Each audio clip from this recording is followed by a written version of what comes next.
तो आज हम लोग पढ़ेंगे विलोपन विधि। क्या पढ़ेंगे? विलोपन। विलोपन विधि, ठीक है। जी सर। और इसको इंग्लिश में क्या बोलते हैं? क्या बोलते हैं? Elimination method. क्या बोलते हैं? एलिमिनेशन मेथड, ठीक है। कौन सा एक्सरसाइज? एलिमिनेशन एक्सरसाइज 3.3 वही शायद। कैसे बनाएंगे वो समझ लीजिए इसको, ठीक है। सबसे पहला चीज आपको क्या करना है कि एक चर को विलोपित कर देना। क्या कर देना? विलोपित मतलब गायब कर देना। क्या करना है? गायब। गायब करने आता है ना? क्या कर देंगे? गायब कर देंगे। दो चर है ना, जैसे x और y। कितना चर होगा? दो चर हो गया। तो इसमें से क्या करना है आपको? किसी एक चर को विलोपित कर देना, यानी हटा देना, गायब कर देना है, ठीक है। तो सबसे पहला काम करेंगे, एक चर को विलोपित, ठीक है। एक चर को विलोपित करना, ठीक है। अगर हम मान लीजिए y को करते हैं, किसको? यदि y को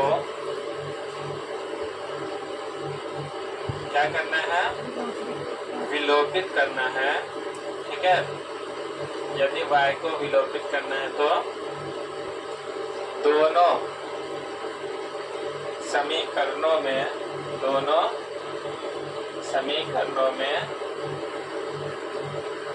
y के गुणांक, किसके गुणांक?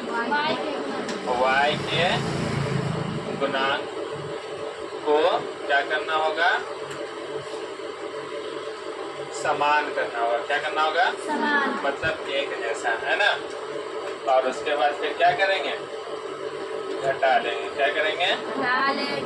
और तब घटा लें, ठीक है। ये पहला स्टेप है हम लोगों का विलोपित करने का। क्या करने का? जैसे यहाँ पे 5y है ना, और यहाँ पे कितना है? 2y। तो इसको घटाएंगे तो y हटेगा, इसमें से बचा रह जाएगा। तो उसके लिए क्या करेंगे? दोनों का गुणांक, गुणांक बोलते हैं। जैसे यहाँ पे 2 है ना, तो ये y का गुणांक हो गया। ये 5 है तो ये y का, इसको बराबर कर लेंगे। क्या कर लेंगे? कैसे करेंगे? जैसे मान लीजिए इसको 2 से गुना करेंगे, कितना हो जाएगा? 10 हो जाएगा। और इसको 5 से गुना कर देंगे तो दोनों बराबर हो जाएगा ना।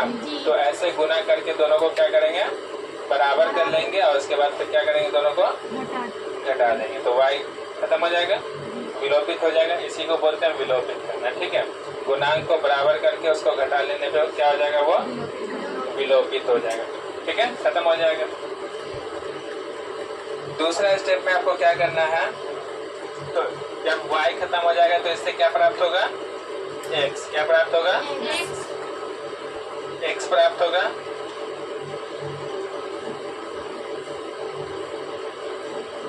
x में एक रैखिक समीकरण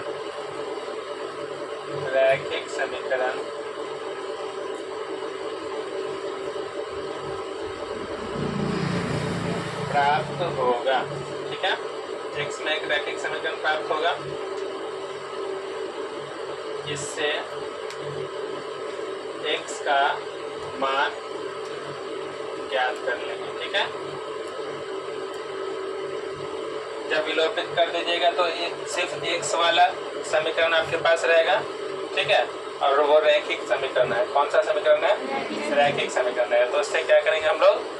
x का मान ज्ञात कर लेंगे। क्या करेंगे?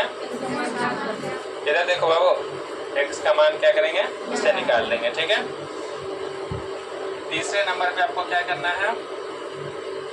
x का मान जो निकालेंगे हम लोग, ठीक है, वो दिए गए समीकरणों में,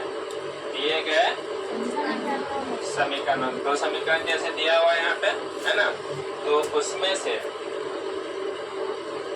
किसी एक में, है ना, किसी एक में रखकर, किसी एक में किसका मान निकालेंगे? y का मान निकालेंगे। किसका मान निकालेंगे? y का मान ज्ञात करेंगे। ठीक है, ये पहले भी कर चुके हैं हम लोग। x का मान रख के y का मान निकालना है ना, प्रतिस्थापन विधि में किए थे ना। चौथा और लास्ट स्टेप क्या रहेगा हमारा? समीकरणों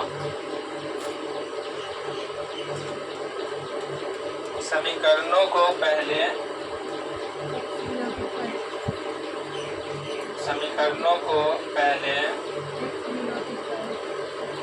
x विलोपित कर भी हल किया जा सकता है। ठीक है, जैसे हम यहाँ पे y के लिए बताएं ना कि y को विलोपित करेंगे। अब चाहे तो x को भी विलोपित कर सकते हैं, आपकी मर्जी। आप x को कीजिए या y को कीजिए। ठीक है, दोनों में से किसी एक को कीजिएगा अभी तो कोई दिक्कत नहीं है। ठीक है, आपके ऊपर है आप किसको करना चाहते हैं। तो अगर मान लीजिए x को विलोपित करेंगे तो y वाला रैखिक समीकरण प्राप्त होगा, है ना। और उससे फिर किसका मान निकालेंगे? y का मान निकालेंगे। अब y का मान फिर समीकरण में रख देंगे किसी एक समीकरण में, तो उससे आपका x का मान निकल जाएगा। ठीक है, तो आपकी मर्जी है, आप x को विलोपित कीजिए या फिर y को विलोपित कीजिए। ठीक है, चलिए अब आते हैं क्वेश्चन पे। तो जो क्वेश्चन दिया रहेगा उसको हम लोग क्या करेंगे? समीकरण 1 मान लेंगे और समीकरण 2 मान लेंगे। ठीक है, तो समीकरण 1 देखिए, यहाँ पे जैसे पहले बनाते थे वैसे ही करना है ना।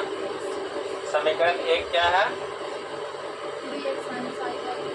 समीकरण 1 से, ठीक है, समीकरण 1 देखिए 3x माइनस 5y है ना। इसको 5y है, 4 को उस साइड कर दीजिए तो क्या हो जाएगा? प्लस में 4 आ जाएगा। ठीक है, ये हो गया आपका समीकरण 3। ठीक है, उसके बाद समीकरण 2 देख लीजिए,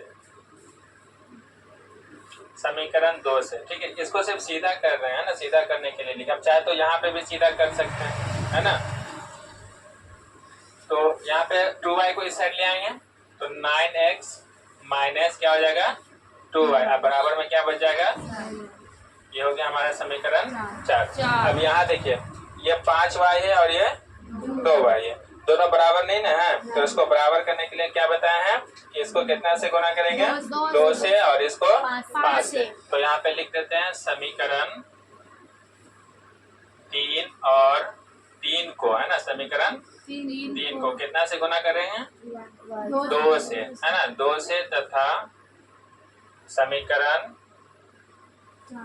4 को, समीकरण 4 को 5 से गुना कर फिर क्या करना है? घटाना, है ना। क्या करना है? घटाना, घटाने पर। ठीक है, समीकरण 3 को 2 से गुना करेंगे और 4 को 5 से गुना करके क्या कर देंगे? घटा देंगे। ठीक है, चलिए अब इसको घटाते हैं। देखिए पहले गुना कर लीजिए, गुना कीजिए तो इसको पूरा समीकरण में गुना होगा, है ना। तो 3 दूना 6x हो जाएगा, माइनस 5 दूना 10y बराबर 4 दूना 8। ये हो गया गुना। अब समीकरण 4 को कितना से करना है? 5 से।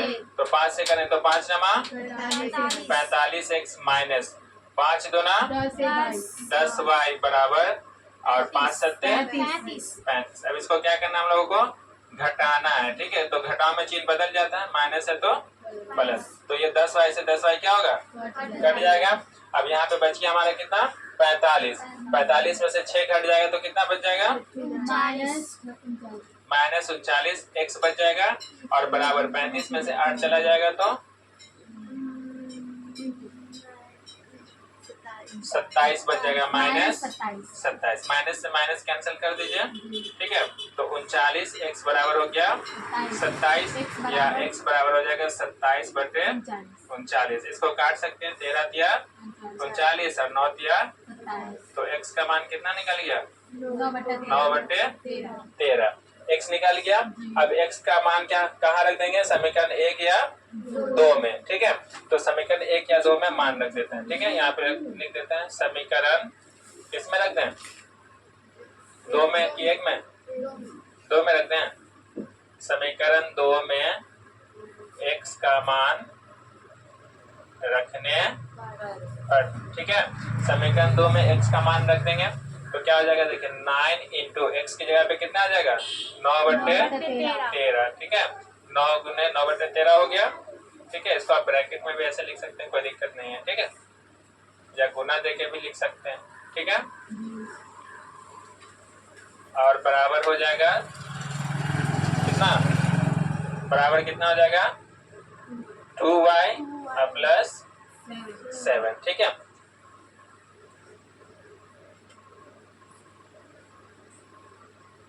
यहाँ देखिए ये तो कटेगा नहीं, यहाँ से नहीं कटेगा, इसको गुना कर लेंगे तो 9 9 81 बट्टा हो जाएगा 13 बराबर 2y प्लस 7। 7 को इधर ले आइए तो 81 बट्टा 13 माइनस 7 बराबर 2y, ठीक है। अब यहाँ पे 13 एलसीएम ले लेंगे, ठीक है। तो 81 का 81 रहेगा, 13 सत्ते 91 है ना, 13 सत्ते 91 बराबर हो जाएगा 2y। 81 में से 91 जाएगा तो माइनस 10/13 बराबर 2y, ठीक है। इसको बाय क्रॉस कर लेंगे, क्या कर लेंगे तो माइनस 10y बराबर हो जाएगा 13 दूना 26y, है ना, कितना हो जाएगा 26y, ठीक है। या y बराबर हो जाएगा माइनस 10/26। इसको काट लीजिए, 5 दूना 13 दूना 26, ठीक है। तो ये कितना हो जाएगा माइनस 5/13। दोनों मान निकल गया ना।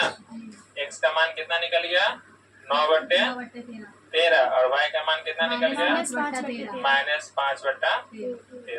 यही हमारा आंसर हो जाएगा, ठीक है। समझ में आया सबको? हाँ, आया समझ में? सबसे पहले क्या करना है, समीकरण में देखेंगे, है ना, कि आपको विलोपित क्या करना है, x को करना है या y को करना है। फिर उसका मान देखेंगे, गुणांक, है ना, कि दोनों बराबर है या नहीं। अगर बराबर नहीं रहेगा तो कोई ऐसी संख्या से गुना करेंगे जिससे वो दोनों क्या हो जाए, बराबर हो जाए। क्या हो जाए, बराबर हो जाए, ठीक है। तो इसमें आप अलग अलग संख्या भी ले सकते हैं, कोई जरूरी नहीं है कि दोनों को 5 से करेंगे या दोनों को 2 से ही करेंगे, है ना।